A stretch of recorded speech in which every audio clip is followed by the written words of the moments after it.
Friends, अस्सलाम वालेकुम। तो कैसे हैं आप लोग? तो दोस्तों, मैं उम्मीद करता हूं कि आप सब बाखैर आफियत होंगे और रब की बारगाह में यही दुआ है कि आप सब जहां भी हों, जैसे भी हों, रब के हिफ्ज़ व अमान में रहें और उसके रहम व करम के साये में रहें। तो दोस्तों, ये चैप्टर हमारा होने वाला है सीटेट उर्दू पेडागोजी से, और ये चैप्टर जो है प्रीवियस ईयर का होगा। ठीक है, हम देखेंगे कि प्रीवियस ईयर में सीटेट उर्दू से जो पेडागोजी के क्वेश्चन आए थे तो किस तरह के क्वेश्चन पूछे गए हैं और कैसे कैसे सवालात दर्ज किए गए हैं, आज हम उन्हीं को हल करेंगे। तो दोस्तों, आप सबसे रिक्वेस्ट है कि आप लोग एंड तक बने रहें ताकि आपकी तैयारी बआसानी मुकम्मल हो सके और आप इस चैप्टर से मुस्तफ़ीज़ हो सकें। तो दोस्तों, छोटी सी रिक्वेस्ट करूँगा अपने सवालों की तरफ बढ़ने से पहले उन नाज़रीन से, उन हजरात से, उन प्यारे दोस्तों से तहे दिल से कि जो इस चैनल पर यानी कि रज़ा एजुकेशनल क्लासेस पर नए हैं तो ज़रूर सब्सक्राइब कर दें और बेल आइकन प्रेस कर दें और अच्छा सा कमेंट कर दें, और हो सके तो ज़्यादा से ज़्यादा हो सके तो अपने दोस्तों अहबाब तक ज़रूर शेयर कर दें ताकि वो भी पीछे ना रहें अपने तैयारियों में, इस चैप्टर से तैयारी करके अपने एग्ज़ामात को आसानी से हल कर सकें। तो चलिए दोस्तों, चलते हैं अपने सवालों की तरफ। सवाल नंबर 1, इसमें पूछा गया दोस्तों कि आबादी के मज़ीद बढ़ जाने से संगीन मसला क्या पेश आया। आबादी के बढ़ जाने से संगीन मसला क्या पेश आया था? ऑप्शन 1, तालीम का मसला पेश आया था। ऑप्शन 2, पानी का मसला पेश आया था। ऑप्शन 3, ग़िज़ा का मसला पेश आया था। ऑप्शन 4, बीमारी का मसला पेश आया था। तो दोस्तों, सवाल नंबर 1 का हमारा करेक्ट आंसर होएगा कि आबादी के मज़ीद बढ़ जाने से यानी कि बहुत ज़्यादा आबादी के हो जाने से संगीन मसला क्या पेश आया था। तो दोस्तों, ये हमारा ऑप्शन 2 जो है ये बिल्कुल दुरुस्त जवाब हो जाएगा, क्योंकि पानी का मसला जो है ये पेश आया था। ठीक है, आया था नहीं बल्कि आया है, पानी का मसला पेश आया है, तो हमारा ऑप्शन 2 करेक्ट आंसर हो जाएगा दोस्तों सवाल नंबर 1 का। सवाल नंबर 2, इसमें पूछा गया कि दर्ज झेल डॉक्टर अंबेडकर का असल नाम क्या था। ये डॉक्टर अंबेडकर जो हैं, जो संविधान के लेखक हैं, तो उनका असल नाम क्या था। Option 1, Bhimrao Sakpal. Option 2, Shyamlal. Option 3, Rao Sakpal. Option 4, Bharatrao Sakpal. तो दोस्तों, सवाल नंबर 2 बहुत ही अहम सवाल है कि जो संविधान के, भारत के संविधान के जो लेखक हैं तो उनका असल नाम क्या था। तो दोस्तों, उनका असल नाम भीमराव सकपाल था।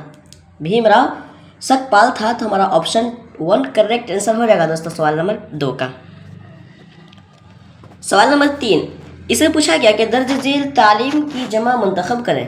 ये तालीम जो है इसकी जमा क्या आते हैं वो मुंतखब करें। ऑप्शन 1, तालीमो। ऑप्शन 2, तालीमात। ऑप्शन 3, तालीमें। ऑप्शन 4, तालीम। तो दोस्तों, सवाल नंबर 3 बहुत ही आसान सवाल पूछा गया कि दर्ज झेल तालीम की जमा मुंतखब करें, यानी कि तालीम से कौन सी जमा आते हैं। तो हमारा ऑप्शन 2 करेक्ट आंसर हो जाएगा कि तालीम की जमा होती है जो वो तालीमात आते हैं। तो हमारा ऑप्शन 2 बिल्कुल दुरुस्त जवाब हो जाएगा।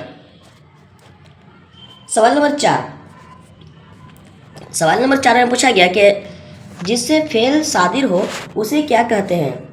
जिससे फेल सादिर हो यानी कि जिससे फेल वाक़े हो उसे क्या कहते हैं। ऑप्शन 1, मफ़ऊल।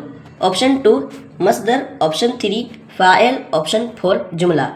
तो दोस्तों, सवाल नंबर 4 का हमारा करेक्ट आंसर होगा कि दर्ज झेल में कि जिससे फेल सादिर हो यानी कि जिससे फेल वाक़े हो उसे हम फ़ाइल कहते हैं, यानी कि किसी काम करने वाले को हम फ़ाइल कहते हैं, यानी पढ़ने वाले को, बोलने वाले को, सीखने वाले को, जो इंसान करता है उसको फ़ाइल कहते हैं। तो हमारा ऑप्शन 3 करेक्ट आंसर हो जाएगा दोस्तों सवाल नंबर 4 का।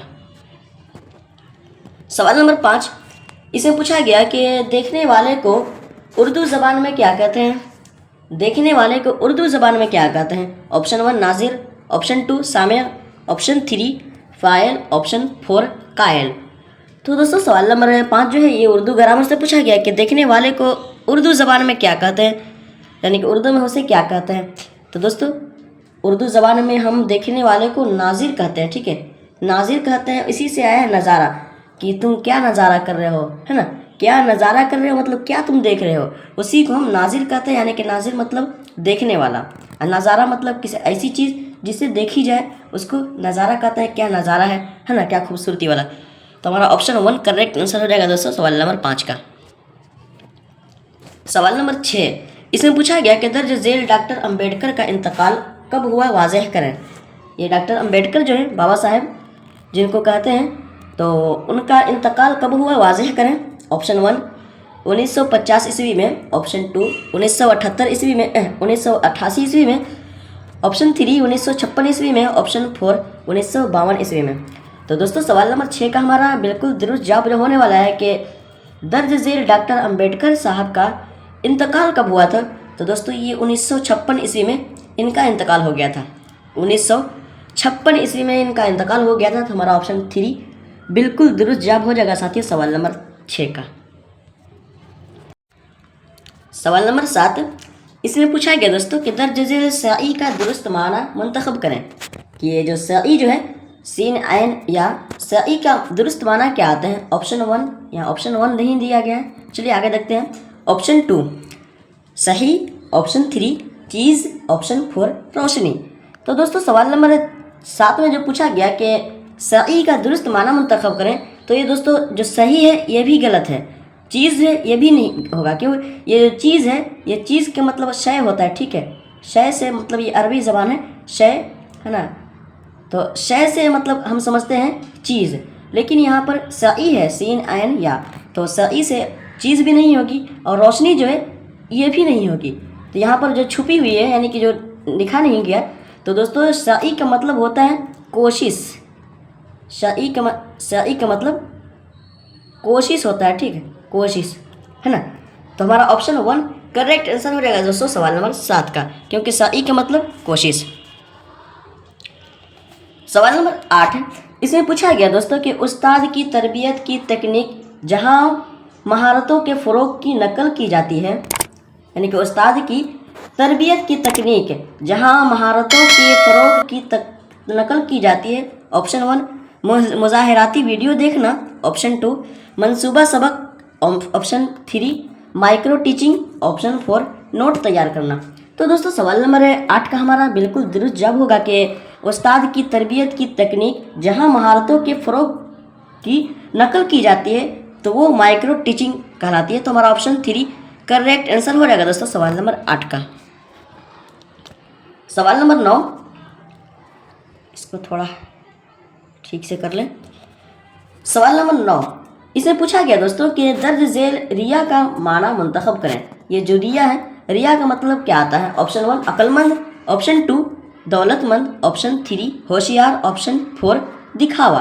तो दोस्तों सवाल नंबर 9 में जो पूछा गया कि रिया का मतलब क्या आता है, रिया का माना क्या होता है, तो दोस्तों रिया बहुत ही आसान सवाल है। सवाल नंबर 9 कि रिया का माना क्या आता है, तो रिया मतलब दिखावा होता है। हम कहते हैं कि वो रियाकार है, इंसान बहुत रियाकारी करता है, यानी कि दिखावा करता है कि अंदर से कुछ है और लेकिन ऊपर से दिखता कुछ और है ना, ऊपर से दिखता कुछ और है। जैसे हम मिसाल के तौर पे ले लें कि अगर कोई नमाजी 2-4 दिन से 5 दिन से 10 दिन से नमाजी बन जाए और दिखावे के लिए कहता है कि हम जा रहे हैं नमाज़ पढ़ने, तहज्जुद पढ़ते हैं, वो करते हैं, हालांकि वो अंदर से नहीं करता है, जो कि अल्लाह ताला को रिया पसंद नहीं है, तो उसी को दिखावा कहते हैं, ठीक है। दिखावे के लिए जो नमाज़ पढ़ते हैं तो उसको रिया कहते हैं। तो हमारा ऑप्शन 4 करेक्ट आंसर हो जाएगा दोस्तों सवाल नंबर 9 का, क्योंकि रिया मतलब दिखावा।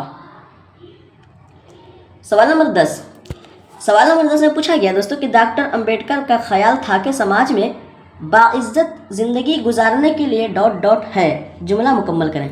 यहाँ पर क्या ऐड होनी चाहिए इन डॉट के बीच में, कि डॉक्टर अंबेडकर का ख्याल था कि समाज में बाइज्जत ज़िंदगी गुजारने के लिए क्या ज़रूरी है भाई, है ना। ऑप्शन 1 सियाहत बेहद ज़रूरी है, ऑप्शन 2 तालीम बेहद ज़रूरी है, ऑप्शन 3 ईमानदार होना बेहद ज़रूरी है, ऑप्शन 4 ताकतवर होना चाहिए, ठीक है, ताकतवर होना बेहद ज़रूरी है।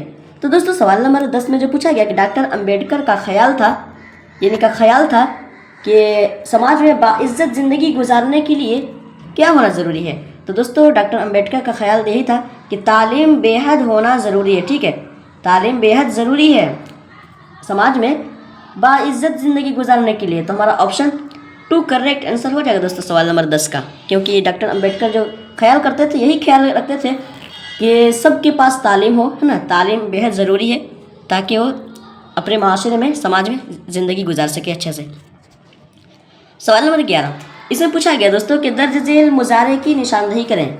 ये मुजारे जो है, मुजारे की निशानदही करेंगे, कौन सा लफ्ज़ कौन सा ऑप्शन मुजारे है? ऑप्शन 1 गोयंद, ऑप्शन 2 आमद, ऑप्शन 3 गुफ्त, ऑप्शन 4 गुफ्त गुफ्ताश्त होना चाहिए, है ना? ये तो गलत फारसी लफ्ज़ है, गुफ्ताश्त होना चाहिए, गुफ्ताश्त, ठीक है, गुफ्ताश्त। तो दोस्तों सवाल नंबर 11 का हमारा करेक्ट आंसर होगा कि दर्ज झेल मुजारे की निशानदेही करें कि इसमें मुजारे की मिसाल कौन सी है। तो दोस्तों ये गुफ्ताश्त जो है ये फ़ेल माजी है, ठीक है, इसको हम छोड़ ही देते हैं। और ऑप्शन 3 भी फ़ेल माजी है, इसको भी छोड़ देते हैं। और ये ऑप्शन 2 जो है ये भी फ़ेल माजी है, लेकिन ये गोयंद जो है ये मुजारे की मिसाल है, ठीक है। गोयंद तो वो लोग कह रहे हैं या वो लोग कह रहे हैं या वो लोग कहेंगे, तो हमारा ऑप्शन 1 करेक्ट आंसर हो जाएगा दोस्तों सवाल नंबर 11 का। और ये तीनों जो माजी हैं, तो माजी में से भी कितनी किस्में हैं, ठीक है। माजी मुतलक है, माजी करीब है, माजी बाईद है, माजी इस्तिमरारी है, माजी एहतमाली है, माजी शक्किया है, तो इस तरह भी है। तो ये माजी करीब की मिसाल है, ये वाला ऑप्शन 4 वाला, ठीक है। तो हमारा ऑप्शन 1 करेक्ट आंसर हो जाएगा दोस्तों सवाल नंबर 11 का। सवाल नंबर 12 इसमें पूछा गया कि दोस्तों कि बोलने वाले को क्या कहते हैं, वाज़ेह करें। या बोलने वाले को, है ना, बोलने वाले को क्या कहते हैं, वाज़ेह करें। ऑप्शन 1 मुखातब, ऑप्शन 2 कायल, ऑप्शन 3 स्पीकर, ऑप्शन 4 आदमी। तो दोस्तों सवाल नंबर 12 का हमारा करेक्ट आंसर होगा कि बोलने वाले को क्या कहते हैं। तो दोस्तों बोलने वाला तो आदमी ही होता है ना, तो मतलब बोलने वाले को क्या कहते हैं। तो दोस्तों बोलने वाले आदमी भी हो सकता है, बहुत सारे जानवर भी हो सकते हैं जो बोलते हैं, मतलब अपनी आवाज़ में कुछ भी निकालते हैं, तो उसको क्या कहते हैं। तो दोस्तों उसको कायल कहते हैं, ठीक, कायल कहते हैं। तो हमारा ऑप्शन 2 करेक्ट आंसर हो जाएगा दोस्तों सवाल नंबर 12 का। ये जो कायल है ये अरबी ज़बान से निकले हैं दोस्तों, कायल काला यकूलु कौलन, ठीक है। तो हमारा ऑप्शन 2 करेक्ट आंसर हो जाएगा। सवाल नंबर 13 इसमें पूछा गया दोस्तों कि वो मुख्तसर नाम जो शायर हजरात अपने अशआर में लगाते हैं उसे क्या कहते हैं। ये मुख्तसर नाम, ठीक है, वो मुख्तसर नाम जो शायर हजरात अपने अशआर में लगाते हैं उसे क्या कहते हैं। ऑप्शन 1 तखल्लुस, ऑप्शन 2 खिताब, ऑप्शन 3 लक़ब, ऑप्शन 4 उर्फ़। तो दोस्तों सवाल नंबर 13 बहुत ही आसान सवाल है, बहुत ही अहम सवाल है कि वो मुख्तसर सा नाम जो शायर हजरात अपने अशआर में, अपने मिसरे में लगाते हैं उसे क्या कहते हैं। तो दोस्तों उसको हम तखल्लुस कहते हैं, ठीक, तखल्लुस कहते हैं। तो हमारा ऑप्शन 1 करेक्ट आंसर हो जाएगा दोस्तों सवाल नंबर 13 का। जैसे कि मिर्ज़ा गालिब के अशार पढ़ेंगे, अल्लामा इकबाल साहब के हम अशार पढ़ेंगे, तो उनमें मिलेंगे कि उनके नाम भी दर्ज होते हैं, ठीक है, इकबाल वाला, इकबाल करके और गालिब करके। तो हमारा ऑप्शन 1 करेक्ट आंसर होगा, क्योंकि उसे हम तखल्लुस कहते हैं। सवाल नंबर 14 को देख लें।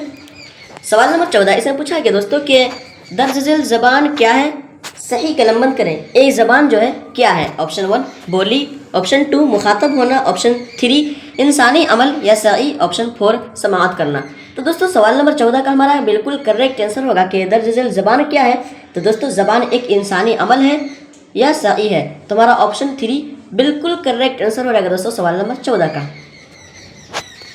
सवाल नंबर 15 इसमें पूछा गया दोस्तों कि एक तहरीरी सरगर्मी सबसे बेहतर तसलसल में किस तरह है।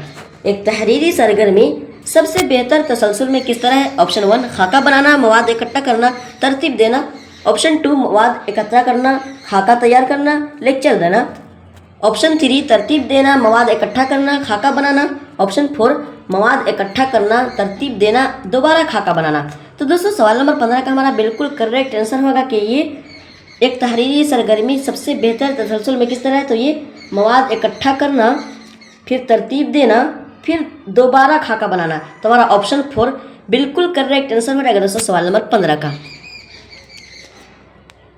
सवाल नंबर 16 इसे पूछा गया दोस्तों कि दर्ज झेल फ़ेल मुस्तकबिल किसे कहते हैं। दर्ज झेल फ़ेल मुस्तकबिल किसे कहते हैं। ऑप्शन 1 जिससे किसी खास इंसान का नाम मालूम हो, ऑप्शन 2 जुमला खबरिया को, ऑप्शन 3 आने वाले ज़माने में किसी काम का होना या करना मालूम है ना, ऑप्शन 4 गुजरे हुए ज़माने में किसी काम का होना या करना मालूम है। तो दोस्तों सवाल नंबर 16 का हमारा बिल्कुल करेक्ट आंसर होगा कि दर्ज झेल फ़ेल मुस्तकबिल किसे कहते हैं। दोस्तों फ़ेल मुस्तकबिल फ्यूचर का कहते हैं, ठीक है। फ़ेल मुस्तकबिल जो है ये से हम फ्यूचर का कहते हैं, और हिंदी में कह लें तो इसको हम भविष्य काल को कहते हैं। तो हमारा ऑप्शन 3 जो है कि आने वाले ज़माने में किसी काम का होना या करना मालूम है, उसे हम फ़ेल मुस्तकबिल कहते हैं। तो हमारा ऑप्शन 3 बिल्कुल करेक्ट आंसर हो जाएगा दोस्तों सवाल नंबर 16 का। सवाल नंबर 17 इसमें पूछा गया कि दर्ज झेल सिफत की जमा का इंतखाब करें। ये सिफत जो है सिफत की जमा का इंतखाब करें कि सिफत से कौन सी जमा आती है। ऑप्शन 1 सिफतें, ऑप्शन 2 सिफात, ऑप्शन 3 सिफतों, ऑप्शन 4 सिफायत। तो दोस्तों सवाल नंबर 17 बहुत ही आसान सवाल है कि दर्ज झेल सिफत की जमा क्या आते हैं। तो दोस्तों सिफत की जमा सिफात आते हैं, ठीक है, सिफात आते हैं। तो हमारा ऑप्शन 2 करेक्ट आंसर हो जाएगा दोस्तों सवाल नंबर 17 का, क्योंकि सिफात जातो सिफात है ना, तो हमारा ऑप्शन 2 करेक्ट आंसर रहेगा सवाल नंबर 17 का। सवाल नंबर 18 इसमें पूछा गया दोस्तों कि कसीदा के किस हिस्से से गज़ल की इब्तिदा हुई वाज़ेह करें। कसीदा के किस हिस्से से गज़ल की इब्तिदा हुई, ठीक है, गज़ल जो पढ़ते हैं, गज़ल हो गए, नज़म हो गया, मरसिया हो गया, नातो मनकबत हो गया, हम्द हो गई, है ना। तो ये पूछा गया कि कसीदा के किस हिस्से से गज़ल की इब्तिदा हुई, यानी कि गज़ल की शुरुआत हुई। ऑप्शन 1 अर्ज़ हाल से, ऑप्शन 2 मदह से, ऑप्शन 3 गुरेज से, ऑप्शन 4 तशबीब से। तो दोस्तों सवाल नंबर 18 का हमारा करेक्ट आंसर होगा। और ये सवाल जो है बहुत ही अहम सवाल है कि कसीदा के किस हिस्से से गज़ल की इब्तिदा हुई, यानी कि गज़ल की शुरुआत हुई। तो दोस्तों ये तशबीब जो है इसी से शुरुआत हुई, तशबीब से, ठीक है। तो हमारा ऑप्शन 4 करेक्ट आंसर हो जाएगा साथियों सवाल नंबर 18 का। सवाल नंबर 19 इसमें पूछा गया दोस्तों कि खालिद की टोपी लाल है, इसमें सिफत की पहचान है ना। इसमें सिफत को पहचाना होना चाहिए, इसमें सिफत को पहचान है कि खालिद की टोपी लाल है, तो इसमें सिफत कौन सी है। ऑप्शन 1 टोपी, ऑप्शन 2 लाल, ऑप्शन 3 खालिद, ऑप्शन 4 की। तो दोस्तों सवाल नंबर 19 का हमारा करेक्ट आंसर होगा कि खालिद की टोपी लाल है, तो लाल जो है ये सिफत है, क्योंकि ये टोपी की रंगत बता रही है, टोपी की खासियत, टोपी की खूबी जो बता रही है, उसी को हम सिफत कहते हैं। यानी कि किसी के इंसान के अंदर जो खूबी हो, जो खासियत हो, उसको हम सिफत कहते हैं कि ये टोपी जो है लाल है। तो हमारा ऑप्शन 2 बिल्कुल करेक्ट आंसर होगा, क्योंकि ये सिफत है। लाल टोपी का लाल होना, काला होना, उजला होना, ये सिफत है। तो हमारा ऑप्शन 2 बिल्कुल करेक्ट आंसर हो जाएगा साथ ही सवाल नंबर 19 का। सवाल नंबर 20 इसमें पूछा गया कि डॉक्टर भीमराव अंबेडकर कहाँ पैदा हुए, निशानदेही करें। डॉक्टर भीमराव अंबेडकर जो है वो कहाँ पैदा हुए थे। ऑप्शन 1 बिहार में, option 2 Uttar Pradesh, option 3 Madhya Pradesh, option 4 Jharkhand में। तो दोस्तों सवाल नंबर 20 का हमारा बिल्कुल करेक्ट आंसर होगा कि डॉक्टर भीमराव अंबेडकर जो थे वो मध्य प्रदेश में यानी एमपी में पैदा हुए थे। तो हमारा ऑप्शन 3 बिल्कुल करेक्ट आंसर हो जाएगा साथियों सवाल नंबर 20 का। तो चलिए दोस्तों उन नाज़रीन से रिक्वेस्ट है जो अब तक बने रहे हो और सब्सक्राइब ना किए हो तो ज़रूर सब्सक्राइब कर दें अगर वीडियो अच्छी लग रही हो और आपके तालीम में इजाफा हो रहा है तो, और दूसरे अहबाब तक भी शेयर कर दें ताकि वो भी इस चैप्टर से मुस्तफ़ीज़ हो सके, अपनी तैयारी को मुकम्मल कर सकें। सवाल नंबर 21 इसमें पूछा गया कि दर्ज झेल इकरार का मुतज़ाद चुनें। दर्ज झेल इकरार का मुतज़ाद चुनें कि इकरार का मुतज़ाद क्या आते हैं। ऑप्शन 1 इनकार, ऑप्शन 2 इम्कान, ऑप्शन 3 मुहाल, ऑप्शन 4 मिसाल। तो दोस्तों सवाल नंबर 21 का हमारा बिल्कुल करेक्ट आंसर होने वाला है कि दर्ज झेल इकरार का मुतज़ाद क्या होगा, यानी कि इसके अपोजिट क्या आते हैं। तो इकरार मतलब मान लेना और इनकार मतलब नहीं मानना। तो हमारा ऑप्शन 1 बिल्कुल करेक्ट आंसर हो जाएगा साथी सवाल नंबर 21 का। सवाल नंबर 22 इसमें पूछा गया कि दर्ज झेल मुज़क्कर की सही निशानदेही करें। ये मुज़क्कर जो लफ्ज़ है इसमें कौन सा लफ्ज़ मुज़क्कर है उसकी सही निशानदेही करें। ऑप्शन 1 आदमी, ऑप्शन 2 अफ्तारी, ऑप्शन 3 लकड़ी, ऑप्शन 4 किस्मत। तो दोस्तों सवाल नंबर 22 जो है बहुत ही आसान सवाल है। मैं उम्मीद करता हूँ कि आप सबके जहन में इस सवाल का जवाब ज़रूर आता होगा, क्योंकि बहुत ही आसान सवाल है कि दर्ज झेल मुज़क्कर पहचाने। तो दोस्तों अफ्तारी जो है मुअन्नस है, लकड़ी भी मुअन्नस है, किस्मत भी मुअन्नस है। तो ये आदमी जो है ये मुज़क्कर है। तो हमारा ऑप्शन 1 करेक्ट आंसर हो जाएगा साथियों सवाल नंबर 22 का। सवाल नंबर 23 इसमें पूछा गया डॉक्टर भीमराव अंबेडकर को क्या कहा जाता है। डॉक्टर भीमराव अंबेडकर को क्या कहा जाता है। ऑप्शन 1 भारत का सपूत, ऑप्शन 2 भारत के दस्तूर का मआर, ऑप्शन 3 भारत का मसीहा, ऑप्शन 4 भारत का अहम रहनुमा। तो दोस्तों सवाल नंबर 23 का हमारा बिल्कुल करेक्ट आंसर होगा कि भीमराव अंबेडकर जो है डॉक्टर भीमराव अंबेडकर को क्या कहा जाता है। तो दोस्तों उनको भारत के दस्तूर का मआर कहा जाता है। मआर मतलब तामीर बनाने वाला, लेकिन यहाँ पर हम दस्तूर, इन्होंने भीमराव अंबेडकर जो है भारत के संविधान लिखे थे, उनके भारत के दस्तूर हैं वो लिखे थे, उसकी किताबत किए थे। तो हमारा ऑप्शन 2 बिल्कुल करेक्ट आंसर रहेगा साथियों सवाल नंबर 23 का, क्योंकि डॉक्टर भीमराव अंबेडकर को भारत के दस्तूर का मुअम्मर कहा जाता है। सवाल नंबर 24 इससे पूछा गया कि जैद मैदान में खेल रहा है। जैद मैदान में खेल रहा है, इस जुमले में फेल चुने। ठीक है, इस जुमले में फेल चुने, इस जुमले में फेल कौन सा है? ऊपर तो सिफत चुने थे, यहाँ पर फेल चुनने को कहा जा रहा है। ऑप्शन 1 जैद, ऑप्शन 2 में, ऑप्शन 3 मैदान, ऑप्शन 4 खेल रहा है। तो दोस्तों सवाल नंबर 24 का हमारा बिल्कुल करेक्ट आंसर होगा कि जैद मैदान में खेल रहा है। इसमें फेल चुने तो ये फेल है, खेल रहा है, ठीक है, ये खेलना है, खेल रहा है, ये फेल है, तो हमारा ऑप्शन 4 बिल्कुल करेक्ट आंसर हो जाएगा साथियों सवाल नंबर 24 का। सवाल नंबर आखिरी यानी कि सवाल नंबर 25 में पूछा गया कि दर्ज झेल आगाज़ का मुतजाद क्या होगा, मुंतखब करें। ये आगाज़ जो है, आगाज़ का मुतजाद क्या होगा, इसके अपोजिट क्या आएंगे? विलोम शब्द। ऑप्शन 1 तहजीब व तमद्दुन में, ऑप्शन 2 सनअत व हिरफत में, अच्छा, ऑप्शन 3 टेक्नोलॉजी में। नहीं, ये तो होना ही चाहिए, बल्कि आगाज़ का मुतजाद दोस्तों, आगाज़ मतलब शुरुआत होता है, ठीक है, आगाज़ का मतलब शुरुआत, और अंजाम जो होता है अंजाम, ठीक, अंजाम का मतलब होता है आखिर, ख़त्म, है ना। तो दर्ज झेल जो पूछा गया है सवाल नंबर 25 में कि आगाज़ का मुतजाद क्या होगा, तो आगाज़ का मुतजाद दोस्तों ये अंजाम होगा। तो चलिए साथियों, thank you so much all everyone इतने देर तक बने रहने के लिए और अपनी तैयारियों को मुकम्मल करने के लिए। तो दोस्तों मैं उम्मीद करता हूँ कि आप सबके इल्म में मज़ीद इजाफा हुआ होगा और आपकी तैयारी अच्छी तरीके से चल रही होगी। तो दोस्तों तो चलते हैं, मिलते हैं अगले सवाल में, अगले सवालों के साथ, अगले चैप्टर के साथ, अगले लेसन के साथ। तब तक के लिए दोस्तों अपना ख्याल रखेंगे और हमें भी दुआ में याद रखेंगे। और जाते जाते जो सब्सक्राइब ना किए हो तो ज़रूर सब्सक्राइब कर दें, बेल आइकन ज़रूर प्रेस कर दें। अल्लाह हाफिज़।